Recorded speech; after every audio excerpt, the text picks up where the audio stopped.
जम्मू कश्मीर में legislative assembly का सत्र जल्द ही शुरू होने जा रहा है। आपको बता दें कि जम्मू कश्मीर के लेफ्टिनेंट गवर्नर मनोज सिन्हा की तरफ से बुलेटिन को जारी कर दिया गया है, जिसमें उन्होंने सत्र को 2 फरवरी से शुरू करने की बात कही है। बजट सत्र 2 फरवरी से शुरू होने जा रहा है और इसमें सबसे पहले जम्मू कश्मीर के लिए बजट को पेश करने वाले हैं जम्मू कश्मीर के वजीर आला उमर अब्दुल्ला। उपराज्यपाल मनोज सिन्हा ने विधानसभा का बजट सत्र 2 फरवरी से बुलाया है और सत्र की शुरुआत 2 फरवरी को सुबह 10 बजे उपराज्यपाल मनोज सिन्हा खुद करने वाले हैं। उनका अभिभाषण सुबह 10 बजे होने वाला है उस दिन। और जम्मू कश्मीर में उमर अब्दुल्ला सरकार ने इस बार बजट सत्र को पहले ही आयोजित करने का फैसला लिया है। इसका मेन रीजन बताया जा रहा है कि पवित्र महीना रमजान शुरू हो जाएगा उस समय, और 20 फरवरी से शुरू होकर 21 मार्च तक इसके चलने की संभावना बताई जा रही है। सरकार ने रमजान के दौरान इस सत्र में खास तौर पर छुट्टी देने का प्रस्ताव सामने रखा है। सूत्रों की अगर बात करें तो अभी तक पता चला है कि विधानसभा का यह सत्र 2 अलग अलग हिस्सों में आयोजित किया जाएगा और उपराज्यपाल मनोज सिन्हा सबसे पहले दिन सुबह 10 बजे यहां अपने अभिभाषण से इसे शुरू करने वाले हैं। रही बात नोटिस की, तो पहले आप नोटिस के ऊपर एक बार नजर घुमा लें। नोटिस हम आपके साथ स्क्रीन पर साझा कर रहे हैं। सूत्रों के मुताबिक हमने आपको बताया कि विधानसभा का ये जो सत्र है ये 2 अलग अलग हिस्सों में आयोजित किए जाने की बात चल रही है। जो पहला चरण होगा वो रमजान से पहले होने वाला है, जिसमें बजट जो कि जम्मू कश्मीर का रहने वाला है फाइनेंशियल ईयर के लिए, उसे पहले यहाँ पर पारित किया जाएगा। वहीं उसके बाद सरकार के जितने भी विधेयक हैं, निजी सदस्यों के विधेयक हैं और जो बाकी प्रस्ताव हैं वो सभी ईद के बाद लाए जाएंगे, जो कि 21 मार्च के आसपास पड़ सकती है।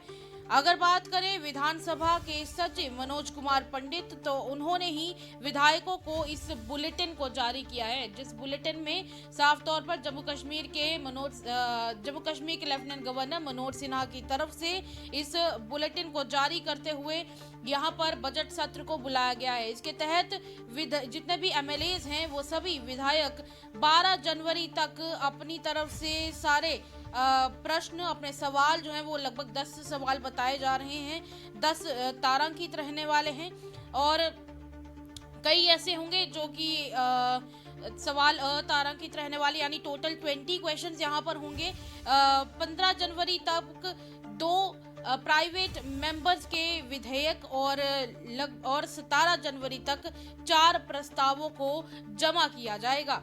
अगर रही बात विधानसभा की, तो विधानसभा के अध्यक्ष यानी स्पीकर अब्दुल रहीम राठौर जल्द ही इस सत्र का एक प्रॉपर तरीके से जो कैलेंडर होगा जिसमें सारी इंफॉर्मेशन दी जाएगी उसको जारी किया जाएगा, जिसमें बजट सत्र को पेश करने की तारीख और बाकी सारी कार्यसूची सब इसमें शामिल होने वाली है। उपराज्यपाल मनोज सिन्हा का विधानसभा में ये तीसरा अभिभाषण होने जा रहा है। रही बात इस सत्र की माफ कीजिएगा इस सदन की, तो यूटी बनने के बाद ये चौथा सदन लगने जा रहा है। वही मुख्यमंत्री उमर अब्दुल्ला जो कि फाइनेंशियल डिपार्टमेंट को संभाल रहे हैं, इस पूरे सत्र में दूसरी बार अपना बजट पेश करेंगे, यानी कि दूसरे फाइनेंशियल ईयर के बजट सत्र को वो पेश करेंगे। ये बजट आने वाले फाइनेंशियल ईयर की सारी इंफॉर्मेशन प्रोवाइड करेगा और कहीं ना कहीं इस बार के फाइनेंसिस के ऊपर सबकी नज़र रहने वाली है, क्योंकि पिछले साल अगस्त के महीने में जम्मू कश्मीर काफ़ी नुकसान से होकर गुजरा है। आपको याद होगा पिछले साल अगस्त महीने में बारिशों के चलते कई इलाकों में लैंडस्लाइड्स हुई, कई सारे लोगों के घर तबाह हो गए, कई लोग तो अपनी ज़िंदगी से ही हाथ धो बैठे, जो कि बहुत दुख की बात है। और इस सब के चलते कई जगह पर जम्मू कश्मीर की सरकार को अपनी तरफ से फाइनेंसिस पे करने पड़े। ऐसा इसलिए क्योंकि ये एक मुआवजे की रकम थी जो कि सरकार का करना लोगों के लिए बनता भी है, पर इसी के साथ सरकार की तरफ नजरें रखने वाले और भी कई सारे डिपार्टमेंट्स हैं, खासकर कि जितने भी कैजुअल लेबरर्स हैं और डेली वेजर्स हैं, जिनका जो मसले हैं, जिनके जो मिसाइल हैं वो काफ़ी समय से अभी भी राह तक रहे हैं कि शायद उनके लिए कुछ किया जाए, शायद उनकी रेगुलराइजेशन को लेकर कुछ किया जाए। तो इस सब के चलते कई सारे डिपार्टमेंट्स की और आम जनता की इस फाइनेंशियल ईयर के चलते बजट जो पेश होने वाला है उसके ऊपर नज़र रहने वाली है। जम्मू कश्मीर के इस अभी जो बजट सत्र लगने वाला है उसको लेकर जब जम्मू कश्मीर के लेफ्टिनेंट गवर्नर मनोज सिन्हा ने उस नोटिस को जारी किया, तो उस नोटिस में साफ तौर पर यह बताया गया, जहां पर आप नोटिस भी स्क्रीन पर अभी देखेंगे कि नोटिस में साफ तौर पर लिखा गया है कि मैं मनोज सिन्हा बाकी सभी विधायकों को 2 फरवरी के लिए इस सत्र के लिए बुला रहा हूं। इस सब के चलते गौर करने वाली बात एक ये भी रहेगी कि पिछले साल रमजान के दौरान ही सत्र होने पर कई सारे विधायकों ने आपत्ति जताई थी। ऐसा इसलिए था क्योंकि खासकर रही बात पवित्र रमजान के महीने की, तो रमजान का महीना मुस्लिम समाज के लिए काफ़ी ज़्यादा पवित्र होता है और उस दौरान उनके द्वारा रोज़े भी रखे जाते हैं। और इस सब के चलते कई सारे ऐसे विधायक थे जिन्होंने रोज़ा रखा हुआ था, पर उस दौरान जब आप भूखे प्यासे बैठे हों और गला सूख रहा हो, तब फिर आप कैसे अपनी तरफ से अपना अभिभाषण दे पाएंगे, अपनी तरफ से कैसे अपनी बात सामने रख पाएंगे। सबके चलते कई सारे विधायकों ने पिछली बार थोड़ी आपत्ति भी जताई थी। कहा जा रहा है उसी को ध्यान में रखते हुए ये सत्र 2 अलग अलग पार्ट्स में होने वाला है। एक पार्ट रमज़ान महीने से पहले ही हो जाएगा और दूसरा पार्ट कहा जा रहा है कि रमज़ान महीने के कंप्लीट होने के बाद, यानी ईद के बाद होने जा रहा है।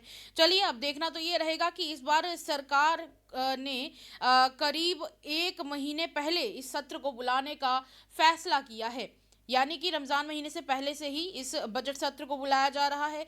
देखना ये होगा, कई सारे डिपार्टमेंट्स के ऊपर इस बार नज़र रहेगी कि कौन कौन से डिपार्टमेंट को क्या क्या सौंपा जाता है, क्योंकि जम्मू कश्मीर का फाइनेंशियल विभाग तो जम्मू कश्मीर के वज़ीर आला उमर अब्दुल्ला के पास है।